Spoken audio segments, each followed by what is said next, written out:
मेरे प्रिय बच्चे, अब वक्त आ गया है अपने लिए नई कहानी लिखने का, नई संभावनाओं को जन्म देने का। बहुत दुख सह लिया तुमने, दर्द और पीड़ा से परे। अब अपने लिए उस जीवन को आकर्षित करने का समय आ गया है जिसकी चाहत तुम्हें सदा से रही, जिसकी बेचैनी तुम्हें सदा से रही, लेकिन तुम उस तक पहुंच न सके।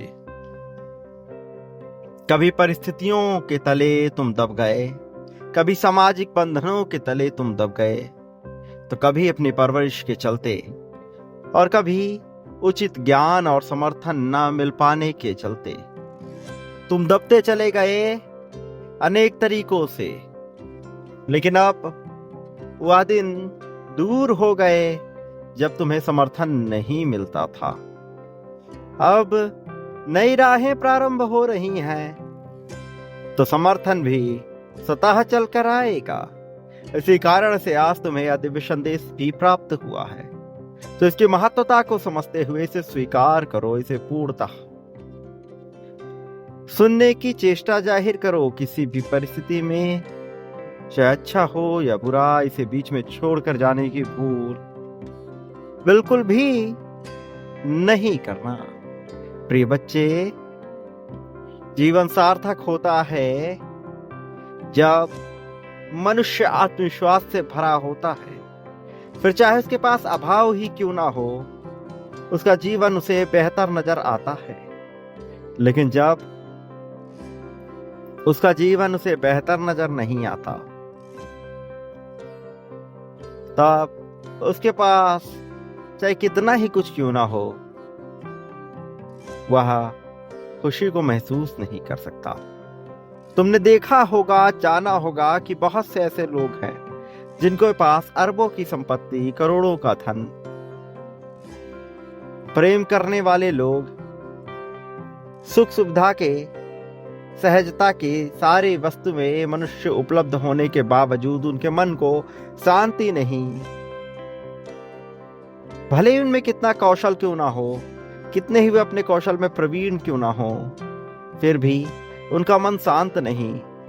विचार कौंधते रहते उनके मन में और बताते रहते कि वह सही दिशा में नहीं है, जिस वजह से वो और भी ज्यादा बेचैनी के शिकार हो जाते हैं। दबाव के चलते वो ऐसे कदम उठाने को मजबूर हो जाते हैं जिसमें कोई अन्य मनुष्य जीत का जश्न मना रहा होता। मेरे प्रिय बच्चे, इतना सब होने के बावजूद उनका मन उन्हें शांत नहीं रखता। तो तुम्हें समझना होगा कि वो कौन सी चीजें हैं जो सुकून, शांति और जीत का एहसास दिलाती हैं। एक बार तुमने इस रहस्य को जान लिया तो सभी दुखों से पर्दा हट जाएगा। क्या संतोष इसके लिए आवश्यक है? निश्चित तौर पर, किंतु यह पूर्ण सत्य नहीं है। केवल संतोष मात्र से आप विजय को नहीं प्राप्त कर सकते। ऐसा होता तो हर गरीब मनुष्य जो संतोष कर ले विजेता हो जाता, किंतु ऐसा नहीं होता। विजेता होने के लिए संतोष एक बहुत छोटा सा कदम है, और यह पर्याप्त भी नहीं है, क्योंकि मनुष्य का मन आकांक्षाओं से सदैव भरा रहेगा। एक के बाद एक आकांक्षाएं उसके लिए उसके मन में आती ही रहेंगी, कौंधती ही रहेंगी। मनुष्य को समझना होगा अनिवार्यता और अनासक्ति के नियम को। तुम्हें जानना होगा अनासक्त होना क्या होता है। सब कुछ पाते हुए भी किसी से मोहवश न बंधे रहना, और जो अनिवार्य है उसको हर हाल में संपन्न करना, ये तुम्हें ले जाता है जीत की ओर। ये कदम बढ़ाता है तुम्हारा जीत की तरफ। लेकिन वह क्या है जो जीत दिलाता है? वो है लगन, अर्थात किसी चीज में लगना। इसका अर्थ यह नहीं हुआ कि तुम सब कुछ भूल कर उसमें डूब जाओ। ये एक ऐसा शब्द है जिसके बहुत से गलत मायने निकाले गए हैं। मनुष्य कभी समझ ही नहीं पाया इसका क्या अर्थ है, और वह अनेकों नेक गलत फैसले लेता आया। बहुतेरों लोगों में से कुछ ने ही इसे समझा, और जिसने समझा वो आज सारी बुराइयां समेटने के बावजूद भी विजेता के रूप में बैठा है। धन संपत्ति से लदा हुआ, प्रेम वैभव से सना हुआ, उसे किसी बात की कमी नहीं। उसे कमियां दिखाकर भी कमी की ओर नहीं लाया जा सकता। और ऐसा इसलिए हुआ मेरे प्रिय बच्चे, क्योंकि उसने जाना लगन, प्रवीणता, कौशल, वास्तव में अनासक्ति और अनिवार्यता के नियम को। तुम्हें इसी तरह पढ़ना है, क्योंकि अब विजय की राहें सूनी हो चुकी हैं। तुम्हारे ना आने से, तुम्हारे ना होने से एक दरार आ गई। अब इसे भरना है और तुम्हारे लिए जीत को लाना आवश्यक हो गया है। तुम्हारा मजबूती के साथ खड़े रहना और यह स्वीकार करना कि तुम विजेता हो आवश्यक है। एक बार जब तुम यह स्वीकार करते हो तो तुम पा जाते हो सारी खुशहाली।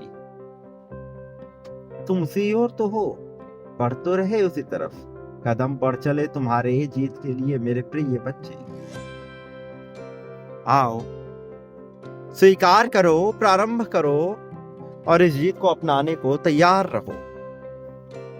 ये जीत एक बार तुमने पा ली, फिर संतुष्टि, प्रसन्नता और समृद्धि तुमसे बिल्कुल दूर नहीं, लेकिन तुम्हें समझना होगा इसे पाने के लिए बांटना भी पड़ता है।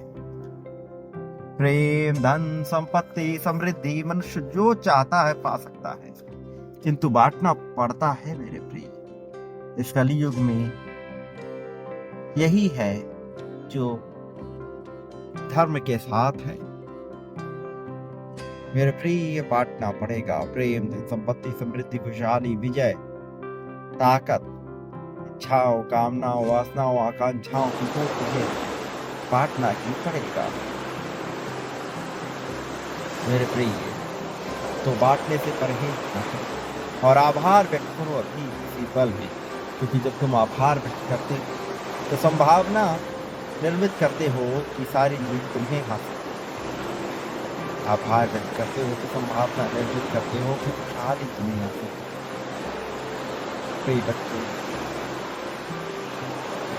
संख्या 51,000 लिखकर बांटना प्रारंभ करो। संख्या 777 लिखकर जीत की पुष्टि करो। मेरे आने वाले संदेशों की प्रतीक्षा अवश्य करना, क्योंकि मैं आऊंगा तुम्हारा मार्गदर्शन करने, तुम्हें जीत दिलाने, जीत की राह में तुम्हें सर्वोत्तम ऊंचाइयों पर ले जाने के लिए, तुम्हें सहयोग प्रदान करने के लिए मैं आऊंगा। सदा सुखी रहो, तुम्हारा कल्याण हो, उन्नति, उत्थान, तरक्की को स्वीकार करो, बड़ी प्रगति अवश्य हो।